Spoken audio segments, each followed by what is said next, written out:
ஹரே கிருஷ்ணா. இப்போ நம்மளோட இந்த நவ திருப்பதி யாத்திரையில மூணாவதா நம்ம பாக்குற ஸ்தலம் திருப்புளியங்குடி. திருப்புளியங்குடி இங்க பெருமாளுக்கு பேரு காய்சின வேந்தன் அப்படின்னு சொல்லிட்டு பேரு. சோ காய்சின வேந்தன் அப்படின்னா யார் ஒருத்தர் நல்ல என்ன சொல்றது பெரிய கோபம் பெருங்கோபத்தை அடக்குறாங்களோ, பெருங்கோபத்துக்கு ராஜாவா இருக்காங்க அப்படின்னு சொல்லிட்டு அர்த்தம்.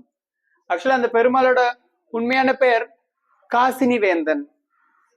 காசினி அப்படின்னா இந்த பூமியை குறிக்கக்கூடிய வார்த்தை, இந்த உலகத்தை குறிக்கக்கூடிய வார்த்தை. இந்த உலகத்துக்கே ராஜாவா இருக்கக்கூடிய பெருமாள் அவர். சோ அதனால காசினி வேந்தன் அப்படிங்கிற ஒரு பேரும் உண்டு. சோ அவருக்கு இன்னொரு பேரும் உண்டு, பூமி பாலக அப்படின்னு சொல்லிட்டு, அதாவது பூமியை பாதுகாக்கிறவர் அப்படின்னு சொல்லிட்டு ஒரு பேர் உண்டு அவருக்கு. ஒரு முறை பகவான் விஷ்ணு ஸ்ரீதேவியோட கொஞ்ச நேரம் தனிமையில கழிக்கிறத பார்த்து பூமி தேவிக்கு ஒரு சின்ன வருத்தம். பகவானுக்கு என்ன சொல்ற, பகவானை திருப்தி படுத்தலையே நானு அப்படின்னு சொல்லிட்டேன்.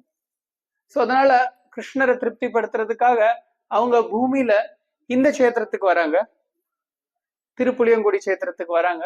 அங்க வந்து பகவான் விஷ்ணுவை திருப்தி படுத்துறதுக்கான தவங்கள்ல ஈடுபடுறாங்க. சோ உடனடியா பகவான் பூமி தேவிக்கு காட்சி கொடுக்கறதுக்காக அந்த இடத்துல வர்றார். சோ அதனால அவருக்கு பேரு பூமி பாலக்கா அல்லது காசினி வேந்தன் அப்படின்னு சொல்லிட்டு பேரு. சோ அவர் சயன குலத்துல காட்சி அளிக்கிறார்.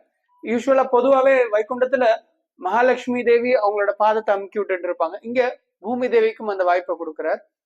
சோ அதனால பகவான் பூமி பாலக்கனா அங்க இருக்கார்.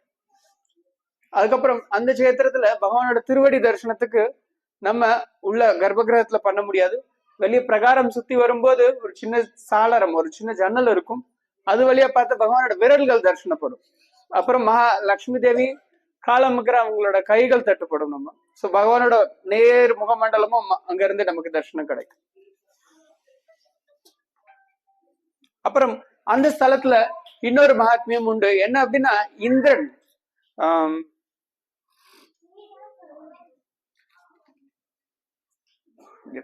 இந்திரன் தன்னோட பிரம்மஹத்திய தோஷம், விருத்ராசுரனை கொன்னதால பிரம்மஹத்திய தோஷம் இருந்தது. சோ அதை போக்குறதுக்காக ஒரு யாகம் பண்றதுக்காக இந்த ஊருக்கு வர்றார். அப்போ இங்க ஆல்ரெடி சாபத்துல யக்ஞ சர்மாங்கிற ஒரு பிராமணர் ஆல்ரெடி சாபத்துல ராட்சசனா இருக்கார். அவங்க ரெண்டு பேருக்குமே தீர்வு என்னன்னா இந்த ஊர்லதான் கிடைக்கும் அப்படின்னு சொல்லிட்டு ஆல்ரெடி விதிக்கப்பட்டிருக்கு.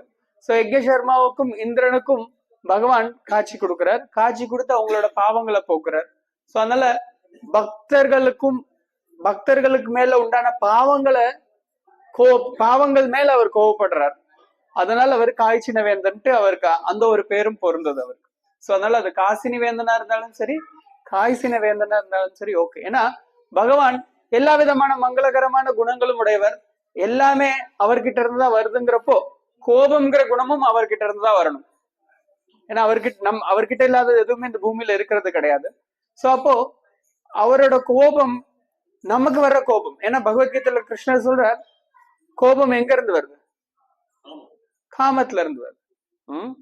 தியாயத்தோ விஷயான் பும்ச சங்காத் தேஷோபஜாயத்தே சங்காத் சஞ்சாயத்தே காம காமத் குரோதோபி ஜாயத்தே குரோதோத் பவதி சம்மோக சம்மோகாத் ஸ்மிருதி விப்ரம ஸ்மிருதி பிரம்சாத் புத்திநாசோ புத்திநாசாத் பிரணஷ்யதி. பகவான் கிருஷ்ணர் ரொம்ப அழகா வரிசையா சொல்றார்.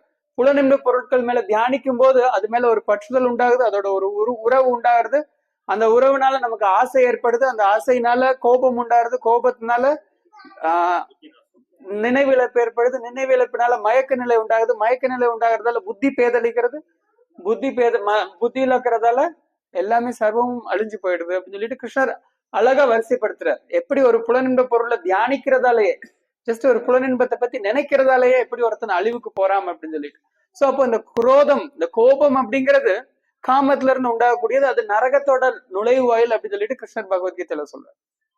அப்போ அந்த கோபத்தை நம்ம கட்டுப்படுத்த முடியாது. நமக்கு மனுஷங்களால, நம்ம சாதாரண ஒரு கட்டுண்ட ஜீவாத்மாவால முடியாது.